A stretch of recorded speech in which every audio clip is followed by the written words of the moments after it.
Não vai ganhar um centavo do meu dinheiro, nada! Gritou Rebeca com uma crueldade que me gelou o sangue. Tínhamos acabado de chegar do funeral do meu marido, Vitorino, e minha filha já estava completamente mudada. Seus olhos brilhavam com uma avareza que eu jamais vira. Os 300 milhões de reais são meus agora, mamãe, continuou ela, agitando os papéis do testamento na minha frente. É tudo meu. E a senhora? A senhora não significa mais nada aqui. 12 horas. Apenas 12 horas haviam se passado desde que enterramos o amor da minha vida, e minha própria filha estava me expulsando da casa que construímos juntos durante 40 anos de casamento. Rebeca, por favor, sussurrei, ainda vestida de preto, com a maquiagem borrada pelas lágrimas. Acabamos de sepultar seu pai. Como pode ser tão cruel? Cruel? Ela riu com desprezo. Sabe o que é cruel, mamãe? É a senhora ter vivido todos esses anos como uma parasita do dinheiro do papai. Mas esses dias acabaram. Esta casa é minha, o dinheiro é meu, e a senhora seus... O advogado, Dr. Ricardo Fernandes, pigarreou, incomodado do canto da sala. Ele fora quem lera o testamento naquela manhã, confirmando que Vitorino havia deixado toda a sua fortuna para nossa única filha. Mas algo em seus olhos me dizia que havia mais do que aparentava. A senhora tem 24 horas para sair, declarou Rebeca, passeando pela sala como uma conquistadora. E não ouse me incomodar novamente. A senhora não é minha responsabilidade. Durante 40 anos a senhora viveu do papai, mas agora vai aprender o que é trabalhar de verdade. Minhas mãos tremiam, não de medo, mas de uma indignação que crescia como fogo no meu peito. Esta era a menina que eu carregara nos braços, a quem ensinara a andar, a quem consolara em cada pesadelo. Pelo menos a senhora leu todo o testamento, murmurou do Dr. Ricardo, de repente, e algo em seu tom fez Rebeca parar de repente. O que quer dizer com isso? Minha filha o interpelou, mas pela primeira vez desde a leitura vi um lampejo de incerteza em seus olhos. Dr. Ricardo trocou um olhar comigo e eu soube exatamente a que ele se referia. Um sorriso quase imperceptível tocou meus lábios enquanto eu observava o rosto de Rebeca começar a empalidecer. Nada importante, respondeu o advogado, mas seu sorriso zombeteiro dizia o contrário. Suponho que a senhora descobrirá. Rebeca se aproximou de mim com passos agressivos. Não me importa o que esse papel diga. O dinheiro é meu, esta casa é minha e a senhora vai sair agora mesmo. Ela me empurrou em direção à porta com tanta força que quase perdi o equilíbrio. Sabe de uma coisa? Também não quero ver a senhora em mais nenhum funeral.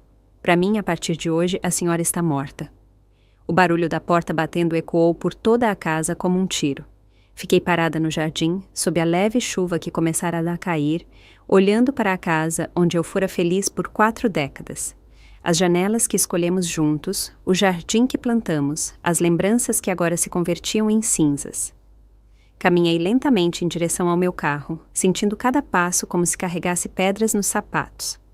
Meu vestido preto estava encharcando, mas eu não me importava. O frio da chuva não era nada comparado ao gelo que sentia no coração. Dr. Ricardo saiu correndo atrás de mim. Senhora Elisa, por favor, espere! Ele gritou enquanto se aproximava com uma pasta debaixo do braço. Preciso falar com a senhora, é importante. Olhei em seus olhos e vi algo que me tranquilizou. Cumplicidade, conhecimento, a mesma expressão que eu vira no rosto de Vitorino quando ele tinha algo na manga. É sobre o que eu penso? Perguntei em voz baixa. Ele assentiu com seriedade. Seu marido era mais inteligente do que Rebeca imagina. E a senhora precisa saber toda a verdade antes que seja tarde demais. Subi no carro com o Dr. Ricardo e, enquanto nos afastávamos da casa, vi Rebeca espiando pela janela da sala principal. Sua expressão havia mudado. Não era mais triunfante, era preocupada, porque ela não sabia o que eu estava prestes a descobrir. Dr. Ricardo me levou ao seu escritório, em silêncio. Durante o trajeto, minha mente divagava entre a incredulidade e uma raiva surda que crescia em meu peito como um incêndio. 40 anos. 40 anos de casamento com Vitorino, de construir juntos não apenas uma fortuna, mas uma família, e agora minha própria filha me expulsara como se eu fosse uma estranha. Sente-se, Elisa, disse o Dr. Ricardo, assim que chegamos ao seu escritório. Seus olhos refletiam uma mistura de pena e algo mais, algo que parecia esperança. Afundei na cadeira de couro em frente à sua mesa, o mesmo lugar onde Vitorino e eu havíamos assinado nosso testamento anos atrás. As paredes estavam cheias de diplomas e fotografias familiares do Dr. Ricardo, lembrando-me de tudo o que eu acabara de perder.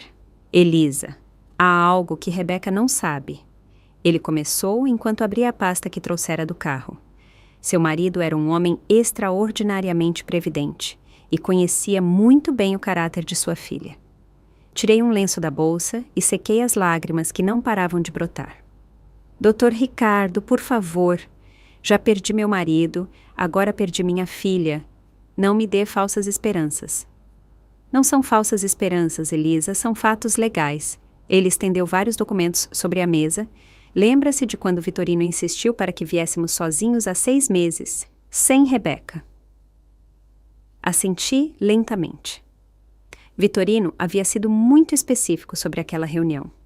Disse que tinha assuntos privados para discutir, coisas que diziam respeito apenas a nós como casal. Naquele dia, seu marido preparou uma adenda ao testamento, uma cláusula muito específica que só seria ativada sob certas circunstâncias. Dr. Ricardo apontou para um parágrafo em um dos documentos. Se Rebeca demonstrasse crueldade extrema para com a senhora, especialmente durante o período de luto, toda a herança retornaria automaticamente para a senhora. Meu coração parou por um momento. O que está dizendo? Estou dizendo que seu marido sabia exatamente que tipo de pessoa sua filha era e se certificou de protegê-la. Dr. Ricardo sorriu pela primeira vez em todo o dia. Os 300 milhões de reais, a casa, as propriedades, os investimentos, tudo volta a ser seu, se pudermos demonstrar que Rebeca cumpriu as condições da cláusula. As lágrimas mudaram de sabor. Já não eram de tristeza, mas de uma emoção que eu não podia definir. Alívio, talvez, ou justiça. E como provamos isso? Perguntei com a voz trêmula. Dr. Ricardo tirou o telefone e me mostrou. Na tela, via-se claramente um aplicativo de gravação ativo. Registrei toda a conversa desta tarde. Cada palavra cruel, cada insulto, cada momento em que ela a expulsou da casa onde acabara de velar seu marido. Levei as mãos ao rosto e chorei, mas agora chorava de gratidão a Vitorino, meu querido Vitorino, que mesmo do túmulo continuava cuidando de mim. Tem mais, continuou o Dr. Ricardo. Seu marido também deixou instruções muito específicas. A senhora deve permitir que Rebeca acredite que tem o controle por um tempo. Deve deixá-la cometer erros, que mostre seu verdadeiro caráter para o mundo. Só então poderemos ativar a cláusula de forma definitiva. Quer dizer que devo continuar fingindo que estou arruinada? Exatamente. Seu marido conhecia a filha melhor do que ninguém. Sabia que o poder a corromperia rapidamente e que a senhora precisaria de tempo para decidir se realmente queria recuperar tudo ou se preferia dar uma última chance a Rebeca. Levantei-me e caminhei até a janela. Lá fora, a cidade continuava seu ritmo normal, alheia ao drama que se desenrolava em nossas vidas. Pensei em Vitorino, em como ele sempre esteve 3 passos à frente de todos nos negócios. Aparentemente, também esteve 3 passos à frente em proteger sua família. O que tenho que fazer agora? Perguntei sem me virar. Vá para um hotel modesto. Haja como se realmente tivesse perdido tudo. Eu me encarregarei de monitorar as ações de Rebeca. Segundo as instruções de seu marido, ela mostrará sua verdadeira face muito em breve. E se ela não o fizer? E se ela realmente tiver mudado, isso foi apenas uma reação à dor? Dr. Ricardo se aproximou e colocou uma mão paternal no meu ombro. Elisa, com todo respeito, a senhora e eu sabemos que isso não vai acontecer. Rebeca mostrou hoje quem ela realmente é. Seu marido sabia disso e por isso preparou tudo isso. Peguei os documentos e os guardei cuidadosamente em minha bolsa. Quanto tempo tenho? A cláusula pode ser ativada a qualquer momento durante os próximos 6 meses. Mas seu marido sugeria esperar pelo menos 30 dias para ver o padrão completo de comportamento de Rebeca. Saímos do escritório quando o sol já havia se posto. Dr. Ricardo me acompanhou até um hotel discreto no centro da cidade, um lugar que jamais teria considerado em minha vida anterior, mas que agora se tornaria meu lar temporário. Mais uma coisa, Elisa. Ele me disse antes de se despedir. Seu marido deixou uma carta para a senhora com instruções para entregá-la somente depois que Rebecca mostrasse seu verdadeiro caráter. Ele tirou um envelope lacrado de sua maleta. Acho que chegou a hora. Fiquei sozinha naquele quarto pequeno e modesto com o envelope entre minhas mãos trêmulas. Na capa, escrita com a letra familiar de Vitorino, estava meu nome. Para minha querida Elisa, a mulher mais forte que conheço. Minhas mãos tremeram enquanto eu rompia o lacre do envelope. A letra de Vitorino era inconfundível, aquela caligrafia elegante que eu admirara durante 40 anos de casamento. Sentei-me na cama do hotel e, sob a luz tênue da luminária de cabeceira, comecei a ler a carta que meu marido escrevera para este momento exato. Minha querida Elisa, se está lendo isso, significa que Rebecca mostrou seu verdadeiro rosto e que meu plano está se desenvolvendo como eu esperava. Perdoe-me por não ter contado tudo enquanto eu estava vivo, mas eu precisava que sua reação fosse genuína para que ela acreditasse completamente em sua vitória. As lágrimas começaram a rolar pelo meu rosto enquanto eu continuava a ler. Durante os últimos anos, observei como nossa filha se tornou cada vez mais gananciosa e cruel. Lembre-se de quando ela demitiu Celestino, nosso jardineiro, apenas porque ele pediu um pequeno aumento depois de 20 anos de serviço leal, ou quando se recusou a ajudar sua prima Angélica quando ela perdeu o emprego. Vi como ela trata as empregadas domésticas, como fala das pessoas que têm menos dinheiro do que nós. Pausei a leitura e olhei pela janela do quarto. De fato, Vitorino havia visto o que eu me recusara a aceitar por anos. Nossa filha havia se tornado uma pessoa que não reconhecíamos. Mas há algo mais que você deve saber, meu amor. Os 300 milhões que aparecem no testamento oficial não são toda essa nossa fortuna. Há contas adicionais, propriedades registradas em seu nome, investimentos que só você e eu conhecemos. O total real do nosso patrimônio ascende a 450 milhões de reais. Meu coração parou. 450 milhões. Vitorino havia sido ainda mais astuto do que eu imaginava. As contas adicionais estão no Banco Nacional, Agência Centro, em seu nome de solteira, Elisa Rodrigues de Souza. A senha é a data do nosso primeiro beijo, 15 de maio de 1985. Dr. Ricardo tem todos os documentos necessários, mas só os entregará quando você estiver pronta para assumir o controle total. Continuei lendo, e cada linha revelava o quão profundamente Vitorino havia planejado essa situação. Sua tarefa agora é observar. Permita que Rebecca acredite que tem tudo, e você verá como o poder absoluto a corrompe absolutamente. Ela gastará, esbanjará e mostrará seu verdadeiro caráter para o mundo. Quando chegar o momento de se revelar como a verdadeira herdeira, ela já terá aprendido o valor da humildade da maneira mais difícil. Mas lembre-se, meu amor, o objetivo não é castigá-la, mas salvá-la. Nossa filha se perdeu em seu caminho, mas ainda há tempo para que ela encontre seu verdadeiro coração. Só através da perda ela poderá valorizar o que realmente importa. A carta continuava com instruções específicas.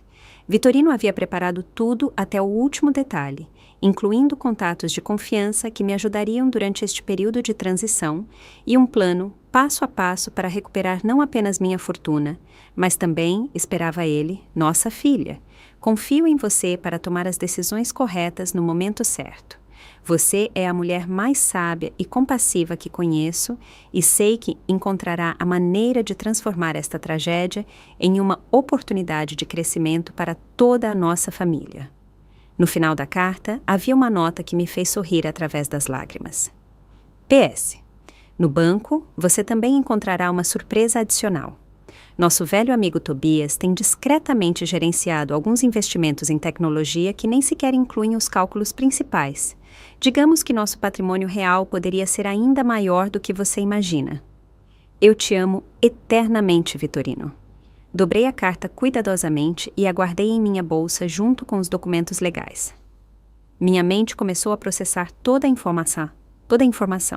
Vitorino não só me protegeu economicamente, mas também criou uma oportunidade para ensinar a Rebecca uma lição que poderia salvar sua alma. Peguei o telefone do hotel e disquei o número do Dr. Ricardo. Elisa, tudo bem? Li a carta, eu disse simplesmente. Amanhã quero ir ao banco. Preciso entender completamente a situação antes de decidir meus próximos passos. Claro, eu a pegarei às 9 da manhã. E Elisa, seu marido era um homem extraordinário. O que ele fez pela senhora, pela sua família, é o ato de amor mais profundo que vi em meus 30 anos como advogado. Aquela noite quase não consegui dormir, não por ansiedade ou tristeza, mas por uma estranha sensação de antecipação. Pela primeira vez, a morte de Vitorino parecia ter um propósito claro. Não se tratava de recuperar o dinheiro, tratava-se de recuperar minha filha. No dia seguinte, Dr. Ricardo chegou pontualmente ao hotel. Durante o trajeto ao banco, ele me explicou os detalhes adicionais que Vitorino lhe confiara. Seu marido começou a suspeitar da mudança em Rebeca há aproximadamente 2 anos. Ele me contou enquanto dirigia pelas ruas do centro. Foi então que ele começou a reestruturar discretamente parte de seus ativos. Queria ter certeza de que a senhora estaria protegida, não importava o que acontecesse. No banco, a gerente pessoal, uma mulher elegante chamada Daniela, nos recebeu com a formalidade que correspondia a contas daquela magnitude. Senhora Elisa, sinto muito pela sua perda, ela me disse enquanto me guiava para um escritório privado. Seu marido era um cliente muito respeitado aqui, e permita-me dizer que as disposições que ele fez para protegê-la são extraordinariamente inteligentes. Durante as 2 horas seguintes, Daniela me explicou o verdadeiro alcance do patrimônio que Vitorino havia construído. Os investimentos adicionais, as propriedades internacionais, os fundos de investimento que haviam crescido silenciosamente por anos. O total, considerando as flutuações do mercado desde o falecimento do Sr. Vitorino, ascende a 462 milhões de reais. Ela me informou finalmente. Recostei-me na cadeira, oprimida pela magnitude do que Vitorino havia conquistado e, mais importante, pela complexidade do plano que ele havia elaborado para proteger sua família. E quanto às contas que Rebeca conhece? Perguntei. Essas contas existem de fato e contêm os 300 milhões mencionados no testamento oficial, mas estão sujeitas às cláusulas que o Sr. Dr. Ricardo já lhe explicou. Se essas cláusulas forem ativadas, esses fundos também retornarão a você automaticamente. Saímos do banco com uma nova perspectiva. Eu não era uma viúva desamparada que acabara de perder tudo. Eu era uma mulher com recursos suficientes para mudar o curso desta história de acordo com minhas próprias decisões. Mas primeiro eu precisava ver até onde Rebeca estava disposta a ir em seu novo papel de herdeira milionária, porque ela não sabia que cada movimento que fazia estava sendo observado por alguém que tinha muito mais poder do que ela poderia imaginar. Durante as 2 semanas seguintes, me tornei uma espectadora silenciosa da transformação de minha filha. Do meu modesto quarto de hotel e com a ajuda discreta do Dr. Ricardo, pude observar como Rebeca começou a mostrar sua verdadeira face ao mundo. O primeiro sinal chegou apenas 3 dias depois de me expulsar de casa. Dr. Ricardo me ligou com um relatório que me gelou o sangue. Elisa, ela demitiu toda a equipe de serviço. Ele me disse com voz grave. A Cláudia, que trabalhava na cozinha há 15 anos. A Angélica, a arrumadeira que praticamente a viu crescer. A todas ela deu uma semana de salário e as expulsou sem mais explicações, a não ser que não precisava mais delas. Cláudia havia ligado para Dr. Ricardo chorando, perguntando se havia feito algo errado. Esta mulher havia preparado milhares de refeições para nossa família. Havia cuidado de Rebeca quando criança. Havia sido como uma segunda mãe para ela. E que razão ela lhes deu? Perguntei, embora já temesse a resposta. Segundo Cláudia, Rebeca lhe disse que pessoas como ela não tinham mais lugar em sua nova vida, que ia contratar pessoal mais sofisticado, mais de acordo com sua nova posição econômica.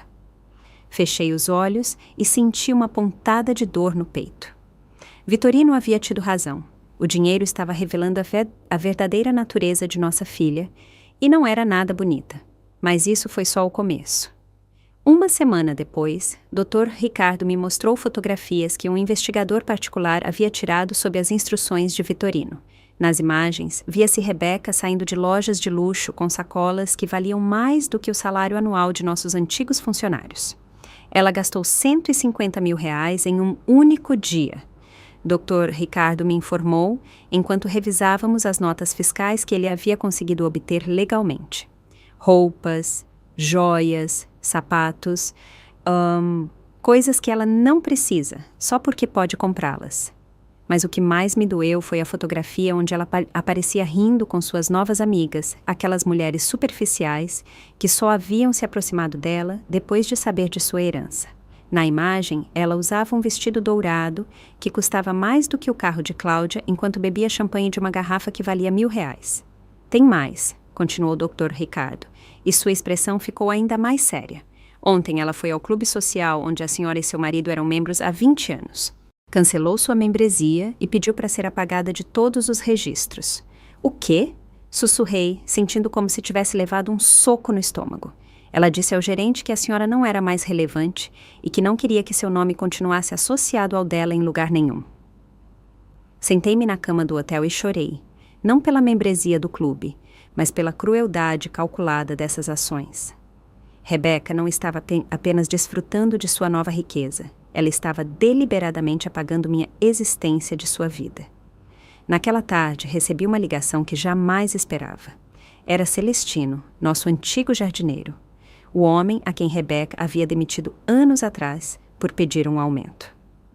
Senhora Elisa, sinto muito incomodá-la nestes momentos difíceis.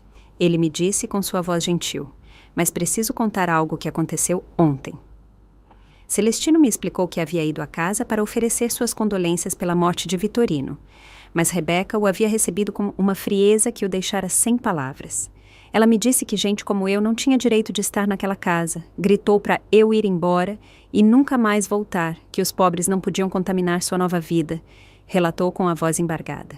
Senhora Elisa, esse homem foi como um pai para mim durante 20 anos. Cuidei desses jardins como se fossem meus. E ela me tratou como se eu fosse lixo. Depois de desligar, fiquei sentada em silêncio por horas. Vitorino havia previsto exatamente isso. Havia visto em Rebeca algo que eu me recusara a reconhecer. Uma crueldade inerente que o poder e o dinheiro estavam magnificando até transformá-la em um monstro. No dia seguinte, Dr. Ricardo me trouxe notícias ainda mais perturbadoras. Rebeca está planejando vender propriedades.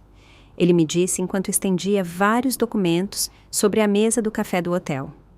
A casa de praia, onde vocês passavam os verões, o apartamento no centro que seu marido comprou para quando Rebeca fosse para a faculdade. Ela está até considerando vender o escritório onde Vitorino construiu seu império.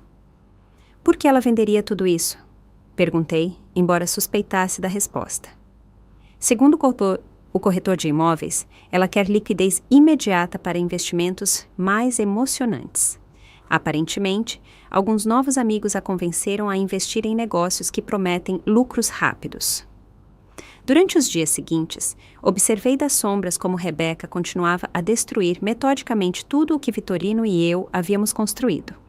Não apenas o patrimônio material, mas também os relacionamentos, os valores e o legado de respeito que nossa família mantivera por décadas.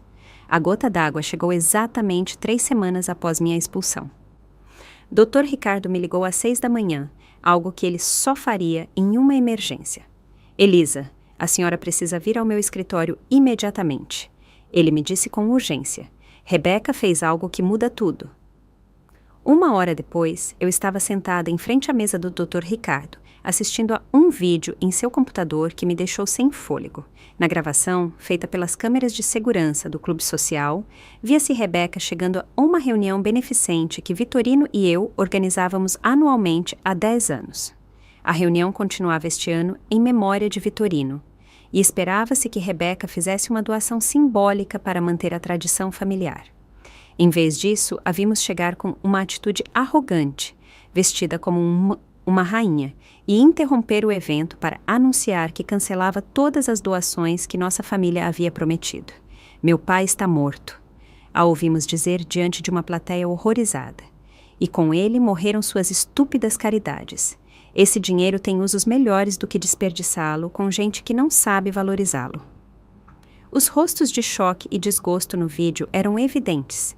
Eram pessoas que haviam conhecido e respeitado Vitorino por décadas, que haviam visto Rebeca crescer, que haviam confiado em nossa família. Mas tem mais, disse Dr. Ricardo, e mudou para outro vídeo. Isso aconteceu depois, no estacionamento. Nesta segunda gravação, vimos Rebeca sendo confrontada por Hernan. um velho amigo de Vitorino que dirigia uma das fundações beneficiadas por nossas doações. Rebeca, seu pai sentiria vergonha. Hernan lhe dizia com tristeza evidente. Estas doações ajudam centenas de famílias necessitadas. Como pode ser tão cruel? A resposta de Rebeca me dilacerou a alma. Meu pai era um ingênuo sentimental. Eu sou mais inteligente que ele. O dinheiro foi feito para ser desfrutado, não para ser dado a perdedores que não sabem trabalhar. Dr. Ricardo parou o vídeo e me olhou diretamente nos olhos. Elisa, acho que chegou a hora de ativar as cláusulas do testamento. Sua filha havia cruzado todas as linhas possíveis, mas eu tinha outros planos. Vitorino me dera não apenas as ferramentas legais para recuperar tudo, mas também a sabedoria para entender que isso não se tratava apenas de dinheiro. Tratava-se de salvar a alma de minha filha antes que fosse tarde demais. Ainda não, Dr. Ricardo. Eu disse com uma determinação que não sentia há semanas. Primeiro, vou dar a ela a oportunidade de encontrar as consequências de suas próprias ações. Não precisei esperar muito para ver como o universo começava a cobrar Rebeca por sua crueldade. As consequências chegaram exatamente um mês depois de ela me expulsar de casa, e vieram da forma que menos esperava, seus próprios amigos. Dr. Ricardo me ligou uma manhã com notícias que, embora me dessem uma satisfação amarga, também me enchiam de preocupação maternal. Elisa, os novos sócios de investimento de Rebeca desapareceram. Ele me disse com tom grave. Levaram 50 milhões de reais. Sentei-me lentamente na cadeira do meu quarto de hotel, processando a informação. 50 milhões. Um sexto da herança que Rebeca acreditava controlar completamente. Como aconteceu? Perguntei, embora uma parte de mim já soubesse. Vitorino sempre dizia que os golpistas podiam sentir o cheiro da ganância e da inexperiência a quilômetros de distância. Segundo um investigador particular que continua monitorando as atividades dela, Rebeca conheceu esses empresários em uma festa exclusiva há 3 semanas. Prometeram duplicar o investimento dela em 6 meses através de um negócio de importação de arte europeia. Dr. Ricardo me enviou os detalhes por mensagem de texto enquanto falávamos. Os nomes dos golpistas, seus pseudônimos, as contas bancárias falsas que haviam usado. Tudo havia sido uma operação sofisticada, direcionada especificamente a herdeiros novos ricos como Rebeca. O pior é que ela assinou os documentos sem me consultar, continuou o Dr. Ricardo.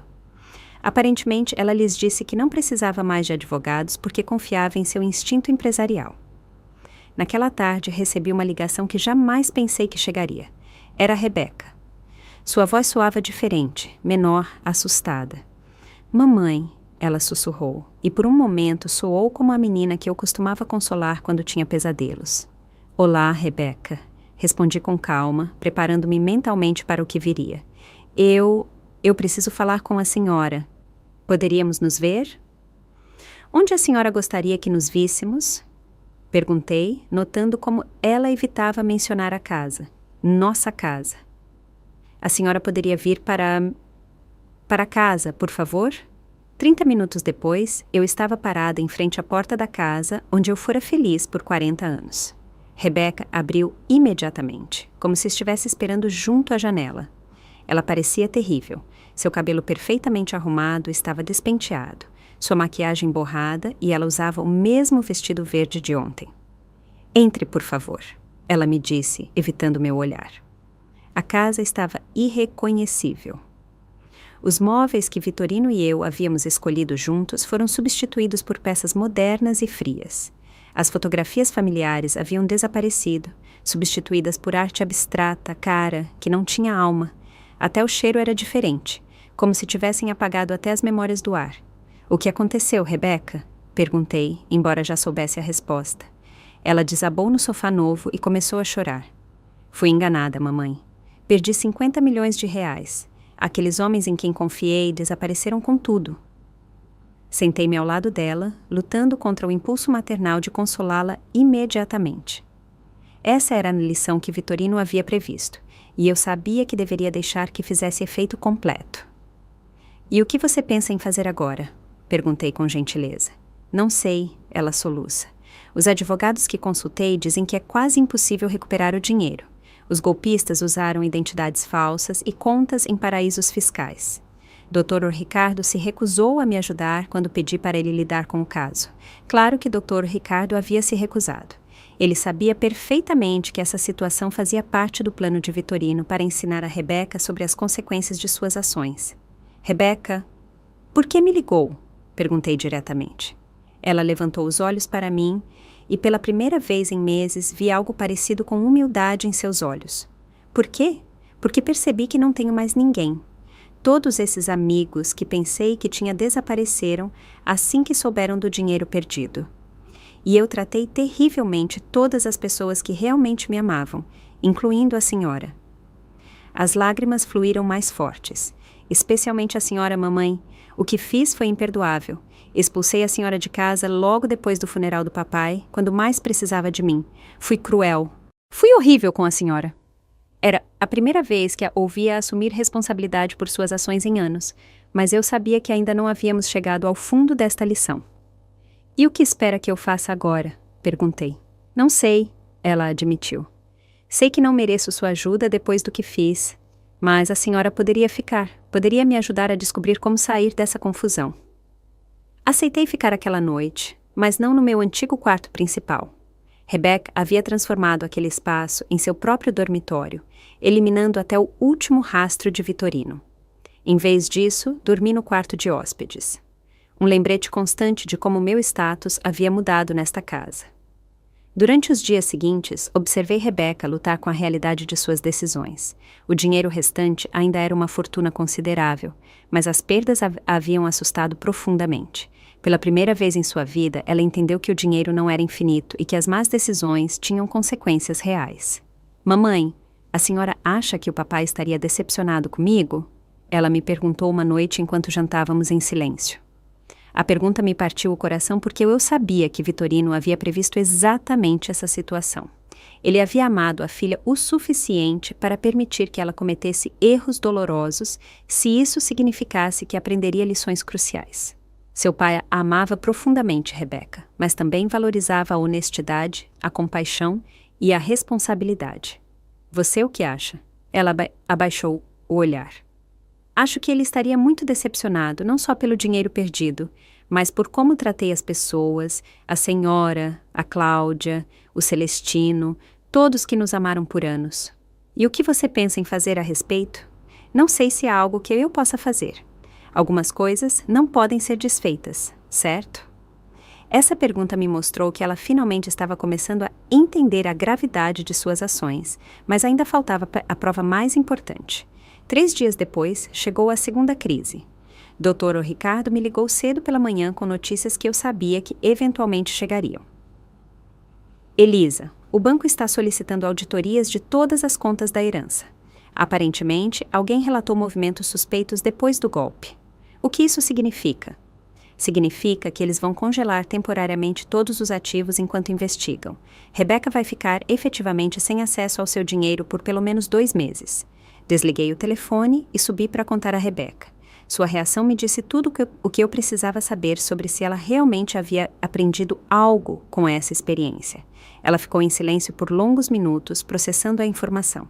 Então, para minha surpresa, suas primeiras palavras não foram de pânico ou desespero.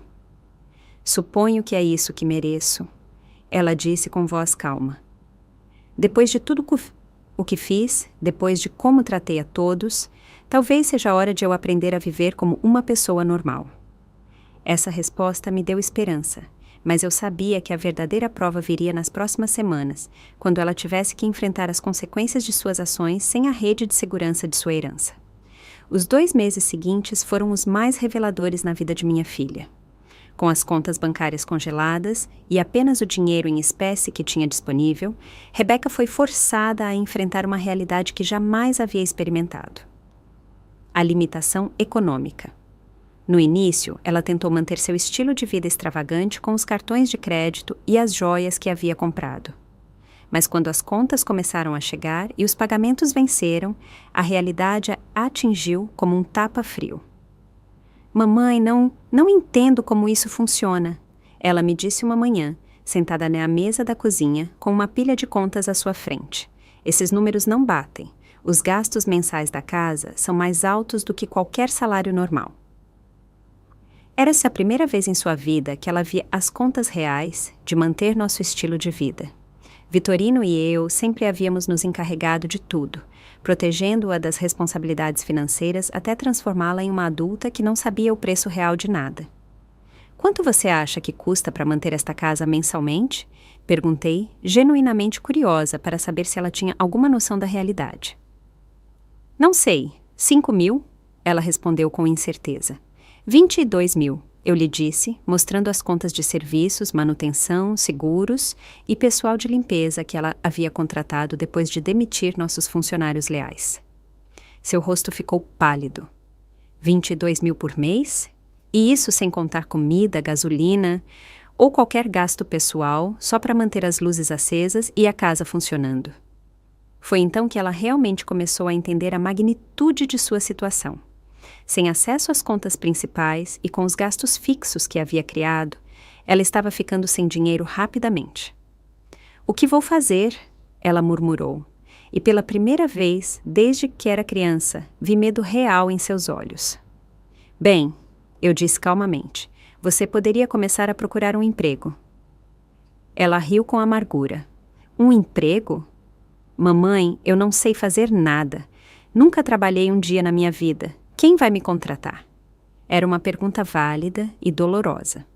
Rebeca tinha 35 anos, um diploma universitário que nunca usara e absolutamente nenhuma experiência de trabalho. Vitorino e eu pensamos que a lhe estávamos protegendo ao dar-lhe tudo o que precisava, mas, na realidade, a havíamos deixado completamente indefesa para o mundo real. Durante a semana seguinte, observei Rebeca tentar encontrar trabalho. Suas primeiras tentativas foram patéticas e reveladoras. Ela se candidatou a cargos gerenciais em empresas prestigiosas, acreditando que seu sobrenome e sua educação seriam suficientes. "Disseram-me que preciso de experiência", ela me contou depois de sua 5ª entrevista fracassada. "Como vou ter experiência se nunca me deram a oportunidade?" "Talvez devesse começar com algo mais básico", sugeri. "Algo onde possa aprender enquanto trabalha." Seu orgulho resistiu a princípio. A ideia de trabalhar em serviços gerais parecia-lhe humilhante, mas quando chegou a segunda conta de luz sem pagar e o banco ameaçou cortar os serviços, sua perspectiva começou a mudar. Finalmente, depois de 3 semanas de busca, ela conseguiu um emprego de meio período em uma boutique de roupas. O salário era de R$ 1.200 por mês, uma quantia que antes ela gastava em apenas uma tarde de compras. "É humilhante, mamãe", ela me disse depois de seu primeiro dia. "A gerente tem 20 anos a menos que eu e me trata como se eu fosse estúpida. E os clientes, alguns são tão grosseiros." "E como você se sente trabalhando?" perguntei, evitando comentar sobre a ironia de que agora ela experimentava o tratamento que havia dado a outros por anos. "Cansada", ela admitiu. "Meus pés doem, minhas costas doem, e não entendo como as pessoas fazem isso todos os dias por décadas." Mas algo interessante começou a acontecer depois da 2ª semana. Rebeca começou a falar diferente sobre o trabalho e sobre as pessoas que conhecia. "Tem uma mulher lá, Daniela, que trabalha no turno da manhã", ela me contou uma noite. "Ela tem 3 filhos e sustenta a minha mãe doente com 2 empregos. Nunca reclama, nunca chega atrasada e está sempre sorrindo. Não entendo como ela faz isso." "Você conversou um pouco com ela?" "Sim, ela me contou que trabalha lá há 12 anos, que começou quando se divorciou e precisava sustentar os filhos sozinha." Rebeca fez uma pausa, como se estivesse processando algo profundo. "Mamãe, eu reclamei por perder R$ 50 milhões, mas ela provavelmente nunca viu R$ 1.000 juntos em sua vida, e é muito mais forte que eu." Era a primeira vez que ouvia Rebeca expressar admiração genuína por alguém que não tivesse dinheiro ou status social. Vitorino teria ficado orgulhoso desse pequeno passo em direção à empatia real. O verdadeiro ponto de virada chegou 1 mês depois, quando Rebeca testemunhou algo que mudou fundamentalmente sua perspectiva. "Mamãe, hoje aconteceu algo horrível no trabalho", ela me disse aquela noite, claramente perturbada. Daniela recebeu uma ligação do hospital. O filho mais novo dela sofreu um acidente e precisa de uma cirurgia que custa R$ 10.000. O plano de saúde dela não cobre completamente. E o que aconteceu? Ela desabou completamente. Eu nunca tinha visto alguém tão desesperado. Ela me disse que não tem essa quantia de dinheiro, que já havia usado todas as suas economias para o remédio da mãe e que não sabe o que fazer. Rebecca ficou em silêncio por longos minutos e pude ver como ela lutava internamente com algo. Mamãe, ela me disse finalmente, eu tenho joias que valem mais do que essa cirurgia. Tenho vestidos no meu armário que custam mais do que o salário anual da Daniela, e ela tem que decidir entre salvar o filho ou alimentar a família. O que você pensa em fazer a respeito? Quero ajudá-la, ela disse com determinação. Vou vender algumas das minhas joias. Aquela pulseira de diamantes que comprei no mês passado por R$ 5.000 nem sequer gosto de verdade. Posso vendê-la e dar o dinheiro para a Daniela. Naquela noite, enquanto Rebecca dormia, liguei para Dr. Ricardo. Como vai o plano? Ele me perguntou. Melhor do que Vitorino esperava, eu respondi. Acho que ela realmente está mudando. Pela primeira vez em anos, a vejo como a menina compassiva que costumava ser. É hora de revelar a verdade. Ainda não. Há mais uma prova que ela precisa passar. Preciso saber se essa mudança é permanente ou apenas desespero temporário. No dia seguinte, Rebecca de fato vendeu a pulseira e deu o dinheiro para Daniela. Quando vi as lágrimas de gratidão nos olhos daquela mulher trabalhadora e a expressão de profunda satisfação no rosto de minha filha, soube que havíamos chegado a um ponto crucial. Mas o universo tinha uma última lição preparada para Rebecca, uma que nem mesmo Vitorino havia previsto. Naquela mesma semana, chegou uma carta pelo correio que mudaria tudo mais uma vez. Era de um advogado diferente, um que representava o patrimônio de um tio distante de Vitorino que havia morrido recentemente. Senhora Rebecca, a carta lia em voz alta. Lamentamos informar que o Sr. Tobias Pereira faleceu no mês passado e a nomeou como sua única herdeira. Seu patrimônio ascende a aproximadamente R$ 75 milhões. Rebecca deixou cair a carta e me olhou com olhos enormes. 75 milhões a mais, ela sussurrou. Depois de tudo o que passei, depois de tudo o que aprendi, o dinheiro reaparece. Essa era a prova final.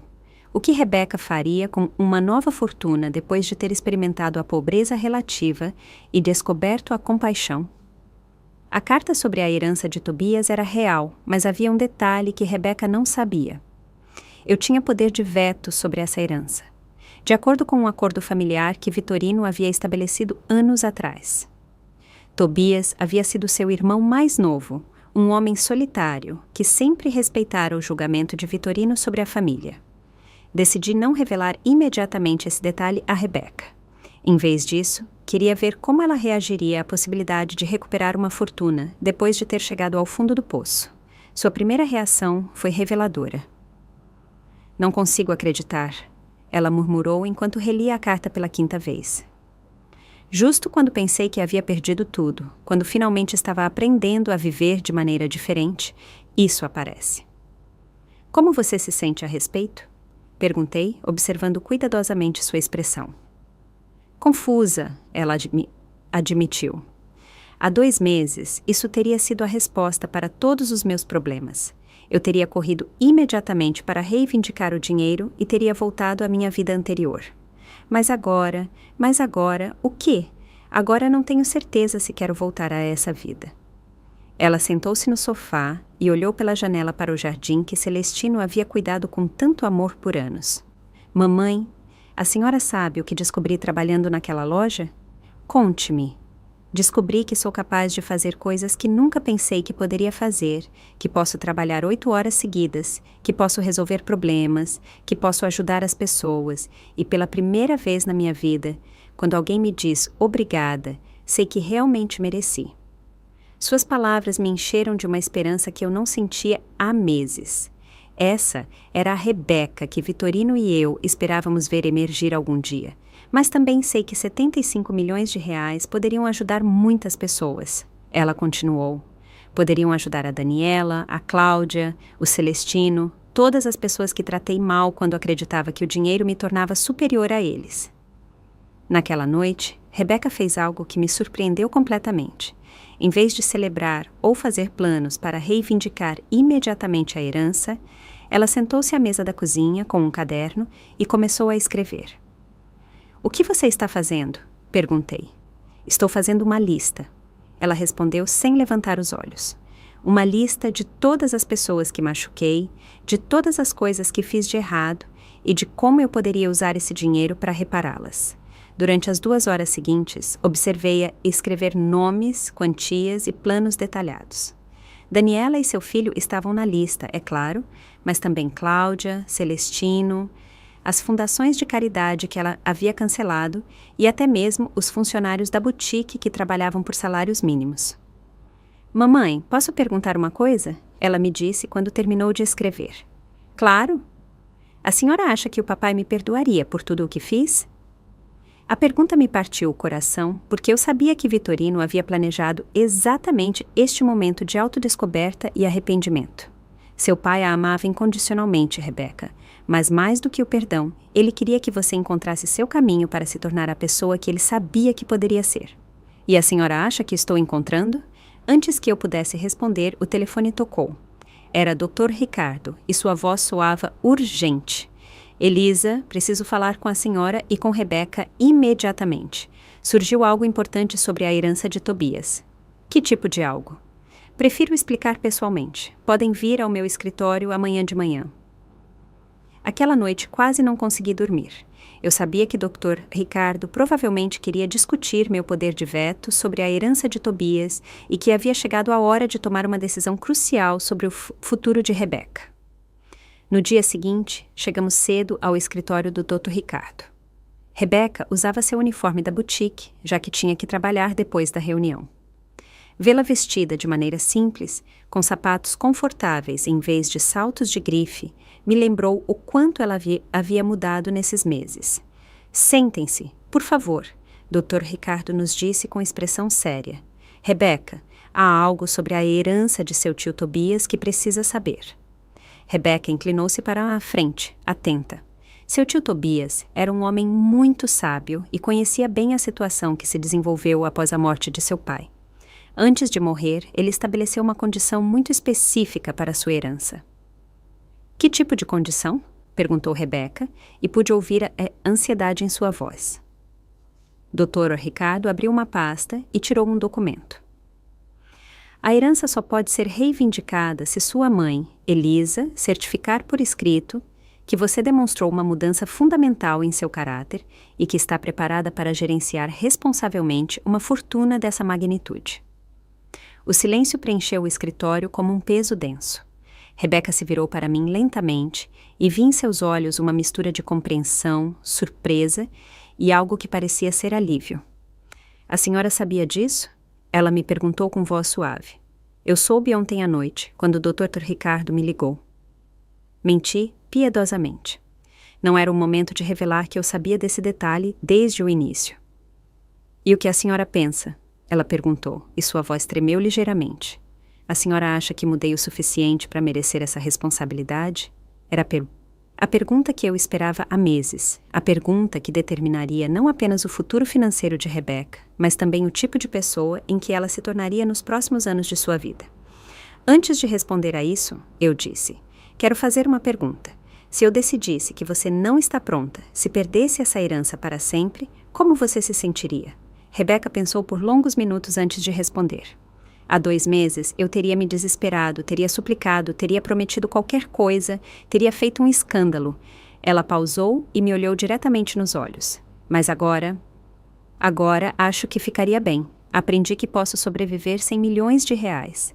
Aprendi que posso trabalhar, que posso contribuir, que posso ser útil mesmo sem uma fortuna familiar. E se eu disser que você está pronta, o que faria com 75 milhões de reais? Sem hesitar, ela pegou o caderno em que escrevia na noite anterior.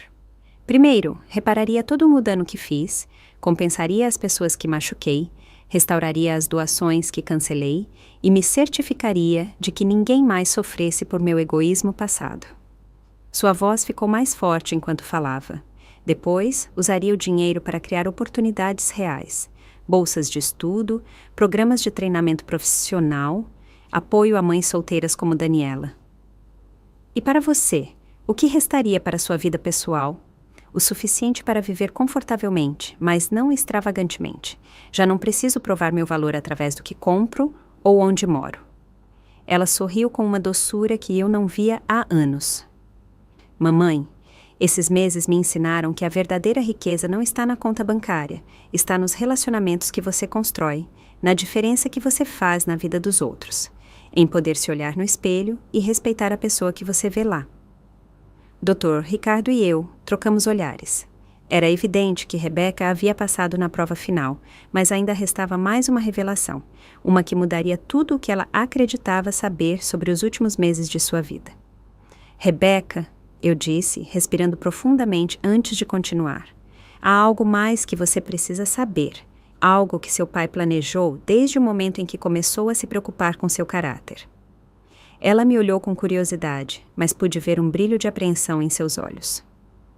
Dr. Ricardo, por favor, mostre-lhe os documentos reais, pedi ao advogado. Dr. Ricardo abriu outra pasta, muito mais grossa que a anterior, e estendeu vários documentos sobre a mesa. Rebecca olhou para ele sem compreender imediatamente o que estava vendo. Estes são os documentos do verdadeiro testamento de seu pai, comecei com voz calma. Aquele que seu pai preparou sabendo exatamente que tipo de reação você teria quando acreditasse que havia herdado tudo. O verdadeiro testamento, sussurrou Rebecca, e seu rosto começou a empalidecer. Seu pai nunca lhe deixou os 300 milhões de reais, Rebecca. Tudo o que aconteceu durante esses meses, tudo o que você experimentou, foi parte de um plano cuidadosamente elaborado para salvá-la de si mesma. Expliquei então tudo o que estivera oculto por meses. A cláusula, que devolvia a herança a mim, se ela demonstrasse crueldade, a existência de contas adicionais que eu controlava e a realidade de que nunca havia realmente perdido minha posição como herdeira principal. Sempre soube o que estava acontecendo, continuei, vendo como seus olhos se enchiam de lágrimas de compreensão. Só queria que você aprendesse. Quer dizer que... Sua voz falhou. Quero dizer que seu pai a amava tanto que estava disposto a fazê-la acreditar que havia perdido o amor dele para poder salvá-la. E eu estava disposta a deixar que você me expulsasse de casa, que me tratasse cruelmente, que me desprezasse, porque sabia que era a única maneira de você descobrir quem realmente queria ser. Rebecca desabou completamente. Não era o choro desesperado de alguém que havia perdido dinheiro, mas o choro profundo de alguém que finalmente compreendia a magnitude do amor que havia recebido sem perceber. Papai sabia que eu me tornaria um monstro, ela soluça.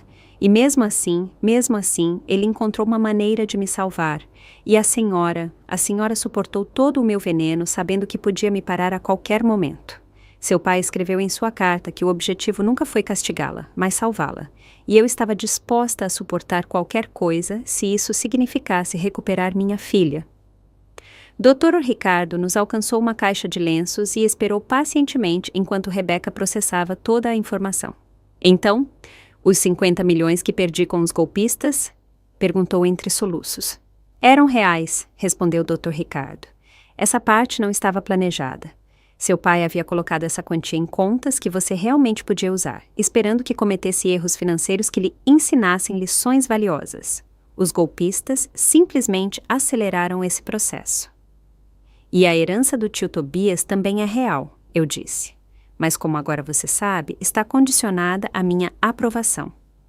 Seu tio Tobias era parte do plano de seu pai desde o início. Rebecca ficou em silêncio por longos minutos, processando tudo o que havia aprendido. Finalmente, levantou os olhos para mim, com uma expressão que era uma mistura de dor, gratidão e algo que parecia ser assombro. Mamãe, a senhora pode me perdoar? Ela sussurrou. Não só por esses últimos meses, mas por anos de ser egoísta, cruel e cega a tudo o que a senhora e o papai fizeram por mim. Eu já te perdoei, Rebecca. Te perdoei desde o primeiro dia porque sabia que a filha que criei ainda estava lá, em algum lugar, debaixo de toda aquela amargura e ganância. E agora o quê? Ela perguntou.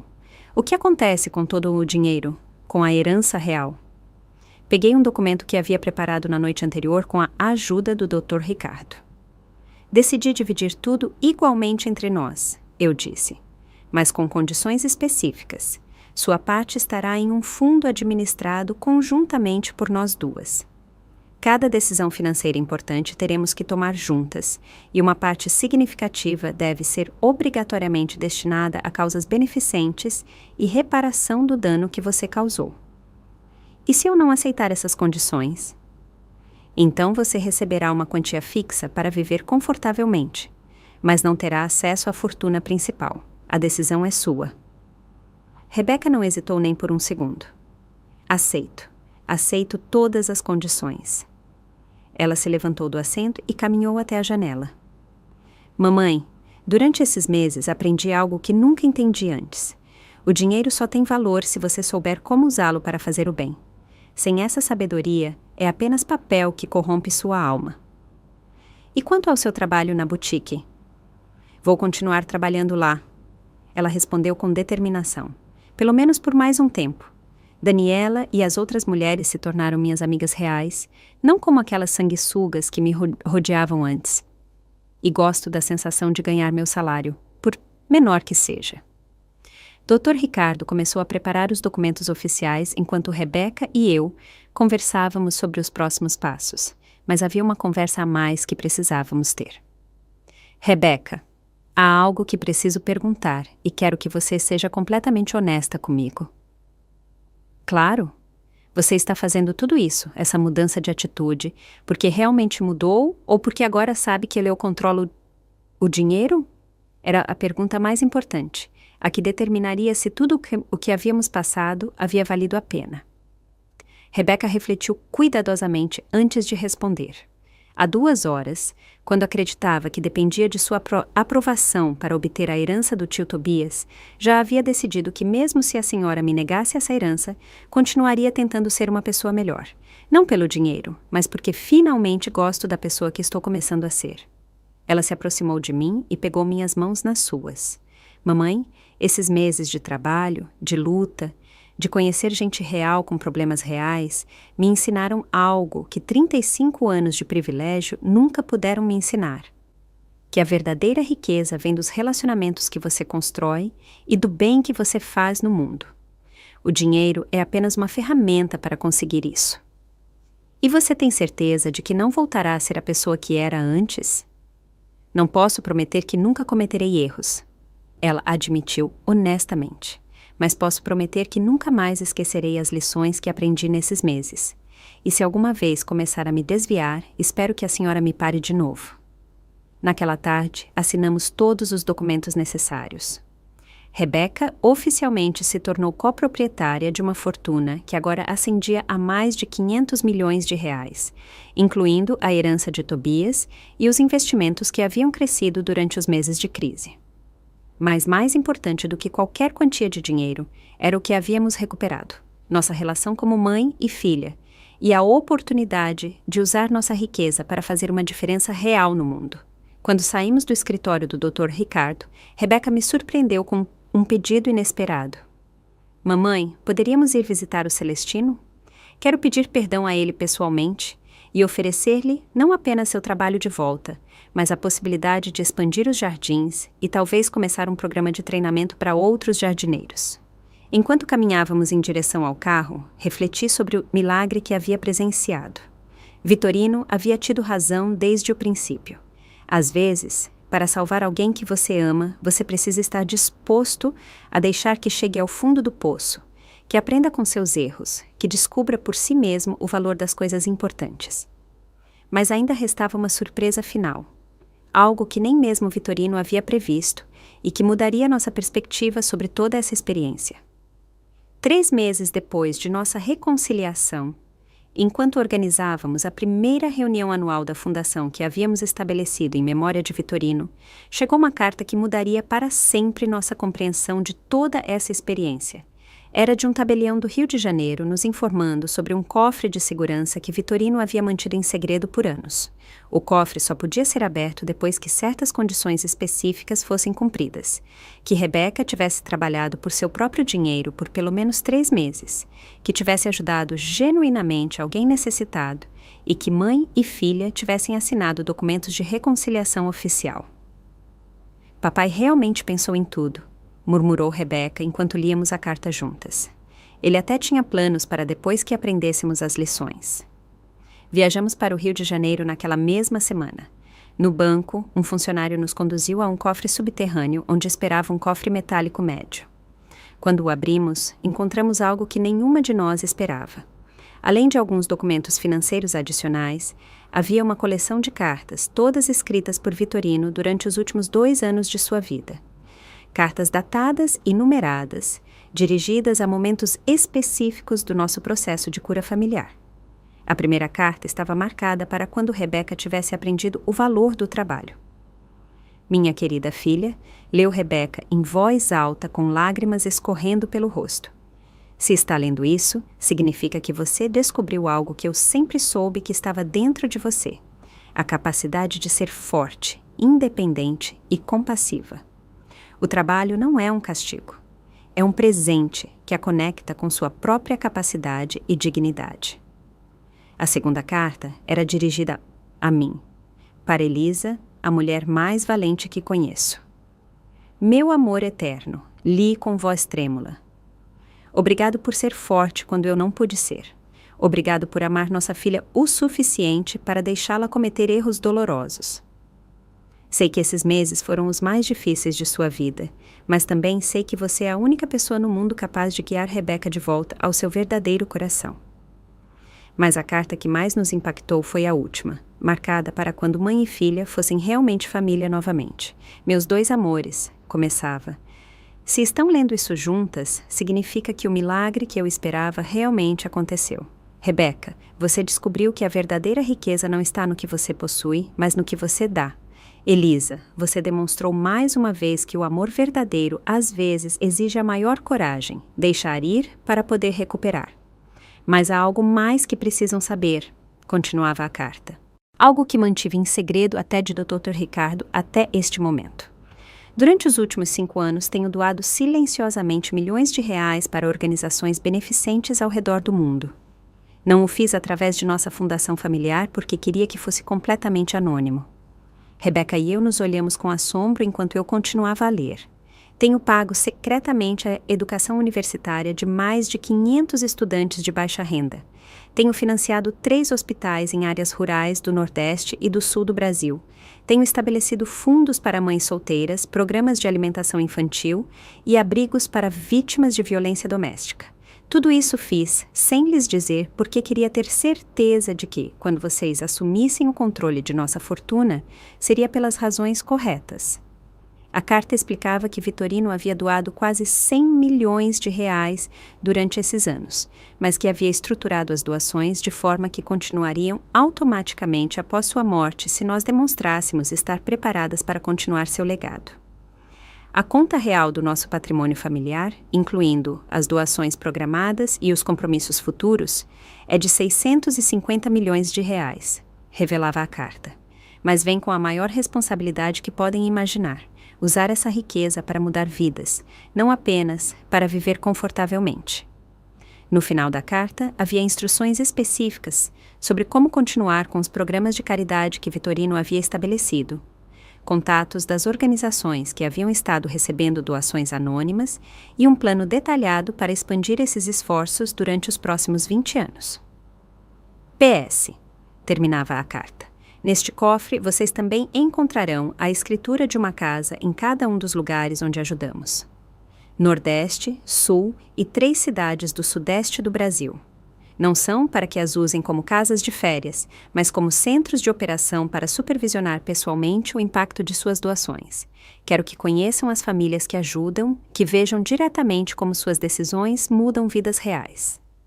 Rebeca e eu ficamos sentadas em silêncio por longos minutos, oprimidas pela magnitude do que Vitorino havia estado fazendo em segredo e pela responsabilidade que agora recaía sobre nós.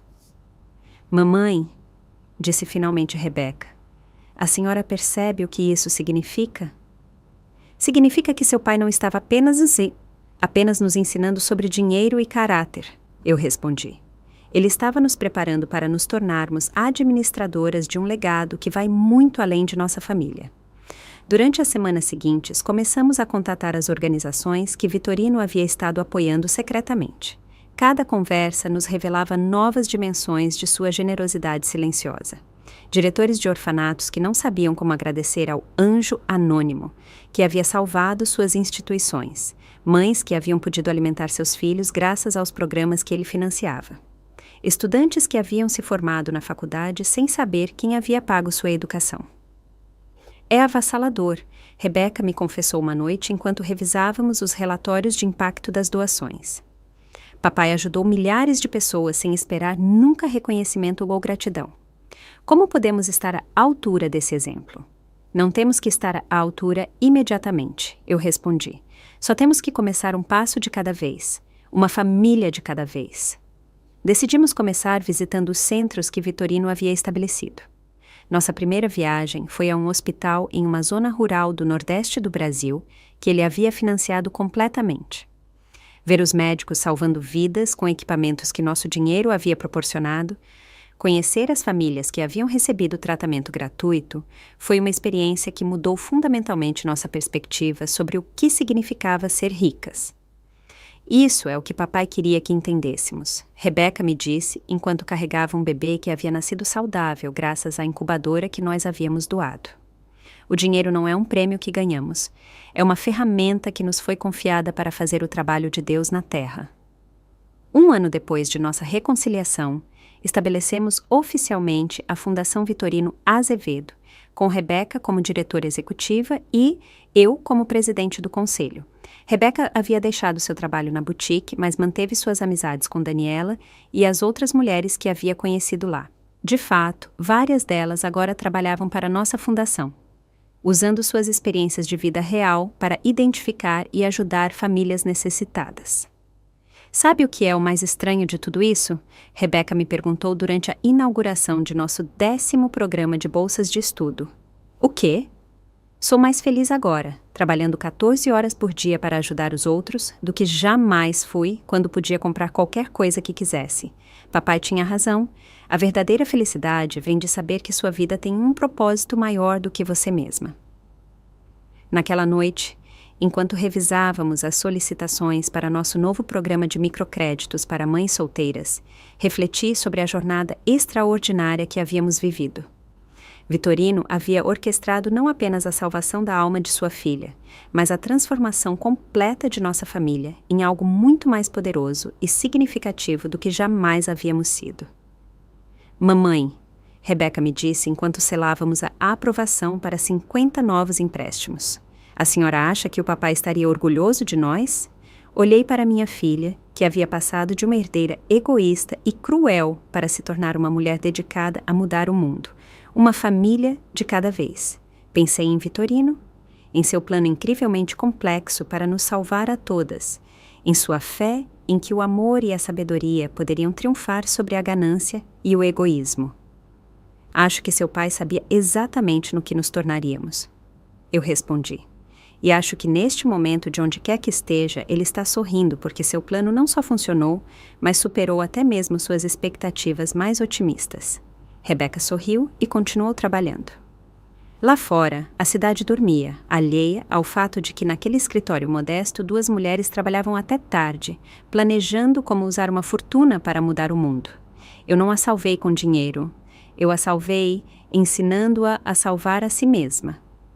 E no processo, descobrimos que a verdadeira riqueza nunca foi nossa fortuna financeira, mas a capacidade infinita do coração humano para transformar dor em compaixão, egoísmo em generosidade e perda em propósito. E Vitorino, meu querido Vitorino, havia sabido disso desde o princípio. Se você gostou da minha história, pode me apoiar fazendo um super thanks. Assim eu consigo escrever muitas outras histórias como essa. Muito obrigado desde já. E você? O que faria no lugar dessa pessoa? Quero muito saber a sua opinião, então escreve aqui nos comentários. Fico sempre curioso para saber o que vocês acham. Ah, e me conta também onde você ouviu essa história. Se quiser ouvir mais histórias de vida como essa, curte o vídeo e se inscreve no canal. Tem muitas outras esperando por você. Um grande abraço e até a próxima!